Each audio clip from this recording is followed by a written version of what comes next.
Evolución del mercado interno de vehículos. Sobre este tema nos platica hoy nuestro colaborador Fausto Barajas, analista económico y especialista en infraestructura. ¿Cómo estás, Fausto? Buenas tardes. Buenas tardes al auditorio.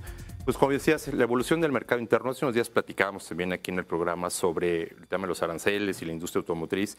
Pero déjame hacer unos datos y precisar sobre lo que representa nuestro mercado. México, el país, representa el 13º, 12º mercado más grande del mundo. Vende aproximadamente 1,5 millones de vehículos. Esto es un poco más abajo de lo que fue antes del COVID, que alcanzó su máximo histórico, que fue 1,600,000. Pero estos datos han estado creciendo de manera paulatina en los últimos 20 años. Ha sido una industria que se ha consolidado dentro del mercado, pero también hacia afuera como una potencia exportadora a México y ensambladora de automóviles. Pero en términos del mercado, que quisiera decirte que de ese 1,5 millones, para entender un poco lo que está pasando con Estados Unidos, China, si tú ves de dónde vienen esos coches, 1,5 millones de automóviles que se venden en México, 1 millón prácticamente se importa. Los otros 500,000 se producen aquí en México. Cuando se producen es que se arma el coche y ya se vende aquí. De esos autos, de los que se importan, 303,000 vienen de China, que representa el 20% del total. 127,000 unidades provienen de Estados Unidos, el 9%, y 121,000 de Brasil, el 8%. India está en quinto lugar y Japón.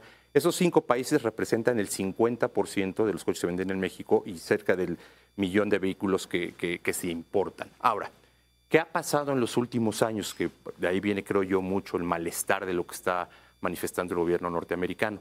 Hace menos de 12 años, los Estados Unidos representaban el 23% de los coches que importaba México, ¿no?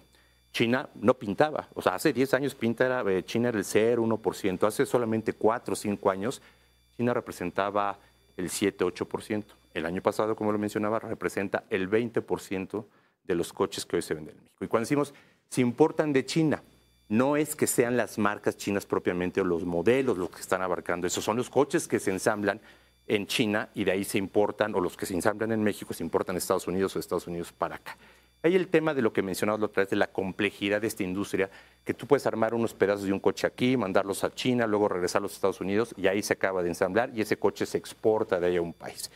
Eso sí ha cambiado la dinámica en los últimos 10 años y creo que es el malestar de lo que está pasando. Pero cuando tú ves esto en marcas, solo 4 marcas concentran el 50% de los coches que se venden en México. Y esas marcas ninguna es China. Y eso ha venido, ¿no? O sea, tú cuando Estados Unidos es que tiene que estarse haciendo más cosas en Estados Unidos, yo no creo que sea con aranceles. El tema tiene que ser a lo mejor entender qué ha pasado, la regulación que tienen los estados y pueden dar más incentivos, como México lo ha hecho y ha hecho que nuestro país sea una potencia exportadora y además que esté creciendo la venta de automóviles.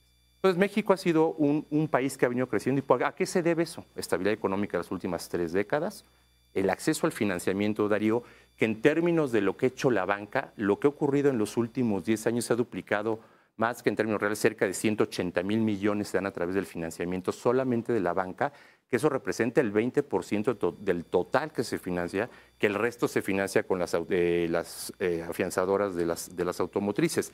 Entonces tú estás viendo la potencia que está teniendo nuestro mercado interno, cómo está creciendo, cómo se ha consolidado toda nuestra industria, y eso da una señal de Estados Unidos, creo que debería buscar más dentro de su país, como dar más incentivos para que pudiera regresar o que se consolide mejor, digamos, la exportación de sus vehículos, porque hoy la industria está muy integrada, el mercado nuestro está creciendo y aún así el mercado mexicano tiene una gran oportunidad para crecer más. O sea, en promedio nuestros coches tienen 16 años de antigüedad. El 50% de los autos que circulan en México tienen más de 20 años de antigüedad y solo el 25% tiene menos de 10 años. O sea, hay un margen brutal para que nuestra industria siga creciendo a pesar de los retos que van a enfrentarse con estos posibles aranceles o lo que está pasando con el gobierno norteamericano, digamos, cómo se está organizando el mercado a nivel mundial de la industria automotriz. Pero cómo crecer en un entorno donde Trump amenaza con ponerle aranceles o encarecer las exportaciones de las propias armadoras estadounidenses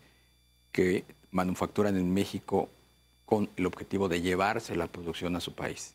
Mira, las expectativas, como ya hemos visto también, porque el crecimiento para este año se ve más limitado por esta guerra de precios o guerra de tarifas que ha empezado el gobierno norteamericano en diferentes partes del mundo.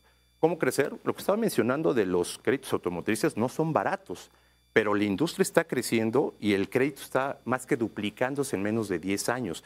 Lo que sí te dice es que la estabilidad económica que ha tenido nuestro país, a pesar de las recesiones, el mercado sigue creciendo. Mientras haya financiamiento y acceso para la gente, financiamiento y un grado de estabilidad económica, a pesar de que decrezcamos, puede ser que nuestra industria se mantenga en este nivel de mercado o crezca un poquito, decrezca, pero tiene que seguir siendo un motor la industria automotriz para México, como se ha consolidado en los últimos 30 años. ¿Ves factible que nos apliquen el arancel del 20% a la industria automotriz?